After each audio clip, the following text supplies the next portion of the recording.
आपली संस्कृती, आपले संस्कार सदा राहू दे आपल्या सोबत. भारताच्या महान ग्रंथांचे आणि काव्यांचे संपूर्ण संकलन सबस्क्राइब करा तिलक. एवढ्या उदारतेने मोठे सत्यवादी होऊन कोणत्या विचाराने आपण हे म्हणाला होता? माग, काय हवंय तुला? जे हवंय ते माग. माझी 2 वरदानं तुमच्याकडे ठेव म्हणून ठेवली होती, म्हणून मी जे मनात आलं ते मागितलं. जर तुम्हाला द्यायचे नसतील तर नका देऊ. तोडा आपलं वचन. सगळ्या जगात तुमचंच अपयश पसरेल. मग धर्म आणि सत्याचं नाव आपल्या जिभेवर पुन्हा कधी आणू नका.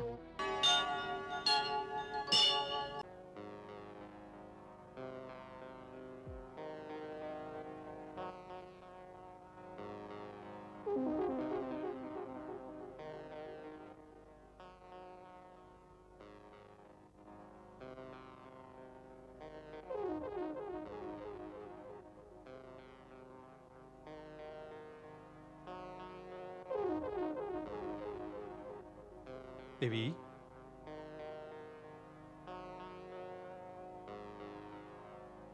देवी कैकेयी,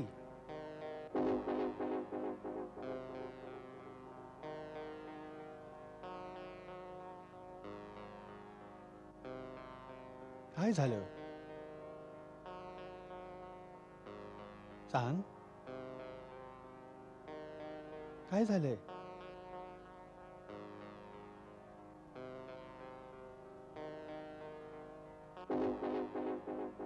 अरे, हा काय वेश केला आहेस? सांग, काही बोल तरी. हा क्रोधाचा अग्नी कोणी भडकवला? कोणी तुझा अपमान केला? असा कोण आहे ज्याचा मृत्यू त्याला बोलावतोय? सांग. कैकेयी, हे बघ, आम्हाला तुझं गप्प बसणं सहन होत नाही. तुला ठाऊक आहे की तू आम्हाला प्राणांपेक्षाही प्रिय आहेस. तू जे म्हणशील ते करू शकतो. जे हवं ते तुला देऊ शकतो. तुला हवं असेल तर राजाला भिकारी करू शकतो किंवा भिकाऱ्याला राजा. देवी, जिथपर्यंत सूर्याचं चक्र फिरतंय तिथपर्यंत सगळी पृथ्वी माझ्या अधिकारात आहे. द्रविड, सिंधू, सुवी, सौराष्ट्र, दक्षिणेचे प्रदेश तथा अंग, बंग, मगध, मत्स्य, काशी आणि कौशल या सर्वांवर माझा अधिकार आहे. इतक्या मोठ्या साम्राज्यात जी सर्वात मौल्यवान वस्तू असेल ती माग, मी त्या क्षणी तुला देईन. पण माझ्यापासून असं तोंड फिरवू नकोस. तू रुसलीस तर आम्ही जगायचं कोणा आधारे? देवी, सांग तुला काय हवंय. आम्ही तुला वचन देतो, जे मागशील या क्षणी देऊ. देणार देणार असं नेहमीच सांगत आलाय आपण. कधी काही दिलं तरी आहे का? आज नवीन वचन घेऊन आला आहात. अजून तुम्ही पूर्वीची वचनं कुठे पूर्ण केली आहेत? मी या नवीन वचनांना घेऊन काय करू? देवी, कोणती पूर्वीची वचनं पूर्ण नाही केली? पाहिलं, तेही विसरलात. महाराज, जेव्हा देवासुरांचे युद्ध झाले होते, तुम्ही देवराज इंद्रच्या मदतीला गेला होतात. 100 असुरांबरोबर तिथे जे युद्ध झाले होते तेव्हा मी तुमच्या रथाची सारथी झाले होते. आठवतंय की तेही विसरलात? हो हो, आठवतंय. इतक्या कुशलतेने रणभूमीवर तू रथ चालवला होतास की मोठे मोठे योद्धे चकित झाले होते. आणि त्या युद्धात जेव्हा तुम्ही भाल्याचे टोक लागून जखमी होऊन मूर्छित झाला होतात, त्यावेळेस जर मी त्या शत्रूंच्या मधून रथ घेऊन तिथून गेले नसते ना, तर तुमचे प्राण वाचले नसते. मी रथाला एका निर्मनुष्य स्थानी घेऊन गेले. तिथे तुमची सेवा शुश्रूषा केली. त्यामुळेच तुम्ही शुद्धीवर आला होतात. तुमचे प्राण वाचले आणि तुम्हाला एक नवीन जीवन मिळाले होते. आठवतंय ना? आठवतंय, सगळं आठवतंय. त्या देवापासून आम्ही आमच्या प्राणांना तुझीच देणगी समजतोय. हवं तेव्हा तुझ्यावर आम्ही आमचे प्राण ओवाळून टाकू. तुमचे प्राण घेऊन मी काय करू? मी तर फक्त एवढीच आठवण करून देतेय की त्यावेळेस तुम्ही मला म्हणाला होतात, प्राणप्रिये, तू माझ्या प्राणाचे रक्षण केले आहेस. मी तुला 2 वरदान देतो. माग, काय मागायचं आहे तुला? हो हो. परंतु मी म्हणाले होते, महाराज, माझी ही 2 वरदानं आपल्याकडे ठेव म्हणून राहून द्यावीत. जेव्हा मला गरज असेल ना, तेव्हा मी मागून घेईन. हो. आज आता आम्हाला असं वाटतंय की त्यावेळेस आम्ही कंजूशी केली. तू ज्या प्रकारे शौर्य दाखवलेस त्यासाठी तुला 2 नाही 4 वर द्यायला हवे होते. 4? महाराज, बोल. आता तर तुम्ही 2च पूर्ण केलेत, तरी खूप आहे. पण त्यांना पूर्ण करण्यात अडचण काय आहे? तू आत्ता माग, आम्ही प्रतिज्ञा करतो की जे मागशील तत्काळ आम्ही पूर्ण करू. मी खूप ऐकल्यात अशा प्रकारच्या गोष्टी. आता माझा तुमच्या बोलण्यावर विश्वास राहिला नाही. देवी, एका रघुवंशीच्या सांगण्यावर विश्वास नाही? रघुकुलात ही रीत सदैव चालू आहे की प्राण गेला तरी वचन पाळायचे. महाराज, अशा गोडगोड गोष्टींना तुम्ही जरा बाजूलाच ठेवा. हे बघ, तू आम्हाला प्राणांपेक्षाही प्रिय आहेस. आम्ही तुझी शपथ घेतो. माझी शपथ? हो. माझ्याहूनही अधिक प्रिय कोणीतरी असेलच की. हो, राम. मग रामाची शपथ का नाही घेतली? रामाची शपथ? ठीक आहे, तुझ्यासाठी आम्ही रामाची शपथ घेऊन सांगतो की जे मागशील याच क्षणी देऊ. द्याल? हो हो, पण त्याआधी तुला आमची एक गोष्ट ऐकावी लागेल. काय? आधी हा भयंकर वेश उतरव, कोपभवनातून बाहेर पड आणि आपली तीच मोहिनी छबी आम्हाला दाखव, जिला पाहून आमची दशा तीच होत असते, जी चंद्राला पाहून चकोराची होते. पण तुम्ही माझं पूर्ण म्हणणं तरी ऐकून घ्या. नाही आता तर आम्ही रामाची शपथ घेतलेली आहे. उठ, एकदा त्याच मोहिनी मूर्तीचे दर्शन करव. तुझे दोन्ही वर तात्काळ पूर्ण होतील. हो हो.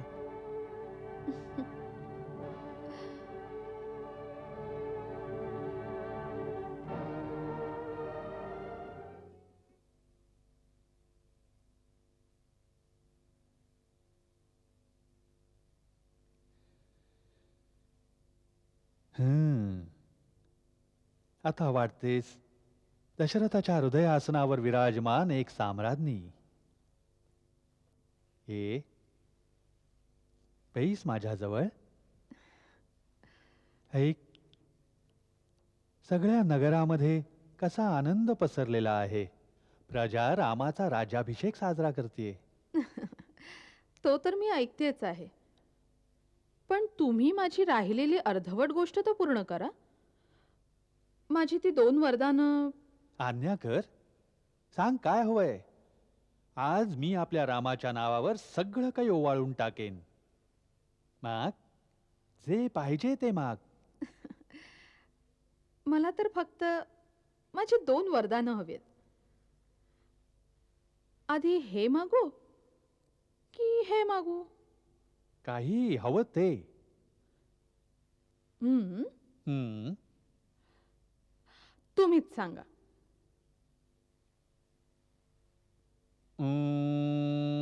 हे हे माग. मागू? हा हा. माझे हे वरदान सांगतंय, अयोध्येचे राज्य माझ्या पुत्र भरताला मिळो, रामाला नाही. काय? अर्थाला हो महाराज, भरताला. आणि दुसरे वरदान, रामाला 14 वर्षांसाठी वनवास. काय? रामाला वनवास? हो महाराज, 14 वर्ष रामाने तपस्वींसारखं मुनींच्या वेशामध्ये वनात राहो. त्याला कोणत्याही नगरात जाण्यास बंदी असावी.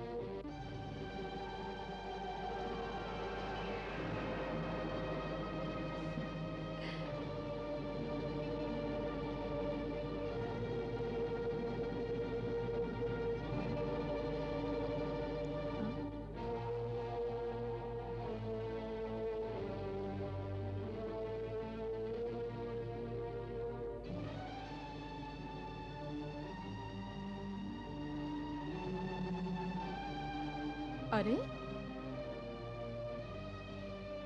माझं हे बोलणं ऐकून तुम्हाला हे असलं काय झालं महाराज? असा बाण का लागल्यासारखं झालं महाराज? माझी 2 वरदानं तुमच्याकडे ठेव म्हणून ठेवली होती, म्हणून मी जे मनात आलं ते मागितलं.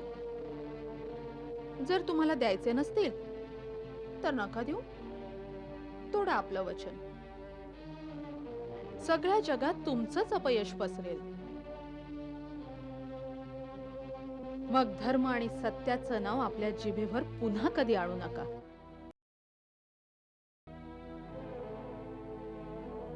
काही माहितीये तू काय मागतेस? अगदी व्यवस्थित कळतंय महाराज, मी काय मागतेय ते. नाही, हे कसं शक्य होऊ शकतं? हे वर मी कसे देऊ शकतो? एवढ्या उदारतेने मोठे सत्यवादी होऊन कोणत्या विचाराने आपण हे म्हणाला होता? माग, काय हवंय तुला? जे हवंय ते माग. काय वाटलं होतं तुम्हाला की ही भोळी भाबडी कैकई थोडेसे चडेदाणे मागेल म्हणून? अरे, मी एका राजाची मुलगी आहे, एका राजाची धर्मपत्नी आहे. एका राज्यापेक्षा कमी मी आणखीन काय मागू शकते? हा विचार नव्हता केला? करायला हवा होता, पण नाही केला. यामध्ये तुझा दोष नाहीये, कारण की मीच तुझं खरं रूप काय ते नाही ओळखू शकलो. मी याला एक हिऱ्याचा हार समजून गळ्यात घालून फिरत होतो. ती एक नागिण निघाली. महाराज, तुम्ही तर बायकांसारख्या शिव्या देऊ लागलात. कसले वीर पुरुष तुम्ही. मला तर तुमच्याकडे पाहून हसू येतंय. तू काय हसशील? हसेल तर सारं विश्व माझ्यावर राणी. जेव्हा लोक म्हणतील की म्हातारा स्त्रीच्या लोभात इतका आंधळा झाला की रामासारख्या धर्मात्मा पुत्राला वनात पाठवलं, तेव्हा मी काय उत्तर देणार? आणि जेव्हा कधी कुठे एखाद्या वीर पुरुषांच्या सभेत तुम्हाला कोणी विचारलं की ज्या स्त्रीनं तुमच्या प्राणांचे रक्षण केले, जिचे तुम्ही ऋणी होतात, जिल्हा तुम्ही आपल्या धर्माची शपथ घेऊन वचन दिलं होतं, जेव्हा त्या बिचारीने तुम्हाला आपली वचनं पूर्ण करायला सांगितली होती, तेव्हा तुम्ही आपल्या वचनांपासून भित्र्यासारखं तोंड फिरवलं आणि हारलेल्या जुगाऱ्यासारखे तडफडलात. तेव्हा तुम्ही काय उत्तर द्याल महाराज? स्वर्गात बसलेले तुमचे पूर्वज तुमची किती शोभा पाहतील. काही तू मला कुठलेच नाही ठेवलेस, कुठलेच नाही ठेवलेस. नारी तर देवीचे रूप असते, पण तू तू आमच्या कुळाचा नाश करायला आलीस. हे देवा, मी अशा नारीवर विश्वास का ठेवला? इतका संताप का करताय महाराज? मी तुमच्यासाठी काही परकी नाहीये की भरत आपला पुत्र नाहीये. ठीक आहे, आता माझा पूर्ण विश्वास बसला आहे की तुम्हाला तुमचे वचन पूर्ण करायचं नाहीये. कान उघडे ठेवून ऐका. रामाच्या राज्याभिषेकाआधी तुम्हाला माझ्या चितेला अग्नी द्यावा लागेल. आज अयोध्येच्या राजद्वारातून एकतर राम वनात जाईल किंवा कैकईची अर्थी जाईल. कारण अशा अधर्मी वचनभंग करणाऱ्या का पुरुषाची पत्नी म्हणून घेण्यापेक्षा चांगलं आहे की मी माझ्या प्राणांचा त्याग करीन. असे कठोर बोल तोंडातून काढू नकोस प्रिये. कुणी तुझ्या मनात ही दुर्भावना पेरली? कुणी आपल्या प्रेमात आणि विश्वासात हे विष मिळवलंय? भरत आणि राम तर माझे दोन डोळे आहेत. तू भरताला राज्य द्यायचं म्हणतेस तर मला मान्य आहे. माझ्या रामाला राज्याचा लोभ नाहीये. त्याने तर राज्यसभेतही नकारच दिला होता. भरताला जर राजा व्हायचं असेल तर मी सकाळीच भरत शत्रुघ्नाला बोलावून घेईन. दुसरा मुहूर्त शोधून भरताला राज्य दिले जाईल. परंतु रामाच्या वनवासाची गोष्ट आपल्या मनातून काढून टाक. आपले दुसरे वरदान परत घे राणी, परत घे. नाही महाराज, असं कदापि होऊ शकत नाही. जर तुम्हाला करायचीच असतील तर दोन्ही वचन पूर्ण करा. मला आजच रामाला वनात जाताना बघायचं आहे.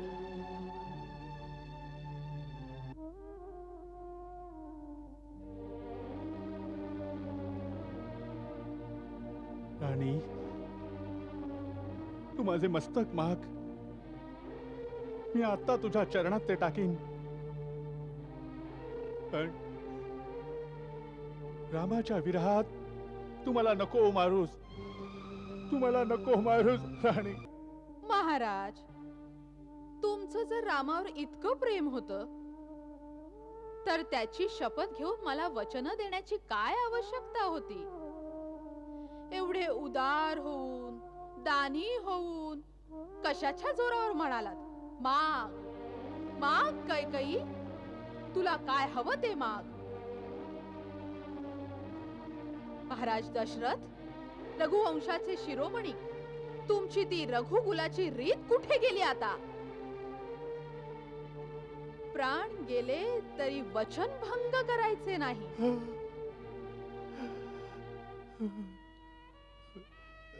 काय ते सगळं खोटं, सगळं थोतांड होतं? निरर्थक गोष्टी होत्या? त्या सगळ्या मिथ्या होत्या? खोटं होतं की तुम्ही रचलेला प्रपंच होता? उत्तर द्या.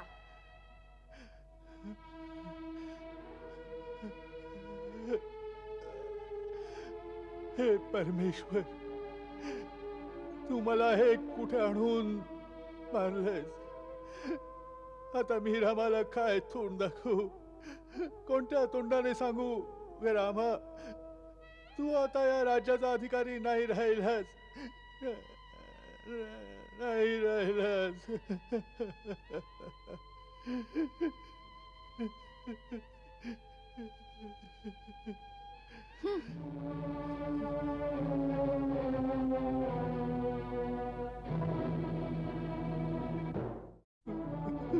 मी तुझ्या पाया पडतो,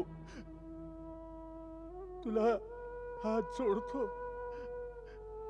आणि राणी, विचार कर, थोडा विचार कर. तुझ्या मनातली ममता, स्त्रीच्या हृदयातील कोमलता कुठे गेली? तू रामावर सदा सख्या आईहून अधिक प्रेम केलेस, आणि रामानेही तुझ्यात आणि आपल्या आईत काही फरक केला नाही. बघ बघ, शेवटी तू खूप मोठ्या कलंकाची भागीदार होशील. मी तुझ्या पुढे हात जोडतो, हा कुटील कठोर विचार मनातून काढून टाक. तुझ्या पाया पडतो, तुझ्या पाया पडतो. आता आणखी प्रपंच नका करू महाराज. धर्म असो वा अधर्म, यश मिळो वा अपयश, मी माझ्या भरताची शपथ घेऊन सांगते, रामाला वनात पाठवण्याशिवाय मी इतर कोणत्याही वराने संतुष्ट नाही होऊ शकत. मग हे प्राण नाही राहणार. अगं निर्दयी, निष्ठुर, सूर्याशिवाय हा संसार राहू शकतो, पाण्याशिवाय मासा राहू शकतो, पण रामाशिवाय दशरथाचे प्राण नाही राहू शकत. तर मग मोडा आपलं वचन. तुम्ही त्या रघुवंशातलेच नाहीत ज्यांनी आपलं वचन निभावण्यासाठी आपल्या प्राणांची आहुती दिली. एका पक्षाचे प्राण वाचवण्यासाठी आपले तुकडे तुकडे केले होते. तुम्ही त्या रघुवंशातले तर नक्कीच नाही आहात.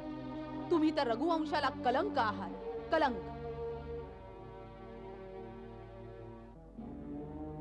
कैकेयी, जीवनभराच्या प्रेमाचा अंत असा करणार आहेस? बघ बघ, तुझा हा त्रिया हट्ट तुझा सर्वनाश करून टाकेल, तुझा सर्वनाश करून टाकेल. होऊन जाऊ दे सर्वनाश, येऊ दे महाप्रलय, परंतु राम नक्कीच वनात जाणार. खुनी, हत्यारिणी, कुलघातिणी, हे तू नाही बोलत आहेस.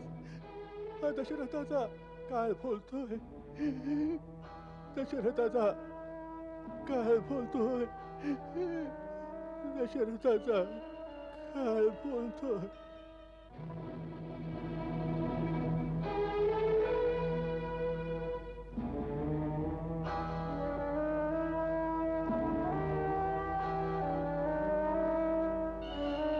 पुन्हा मूर्छित झाले.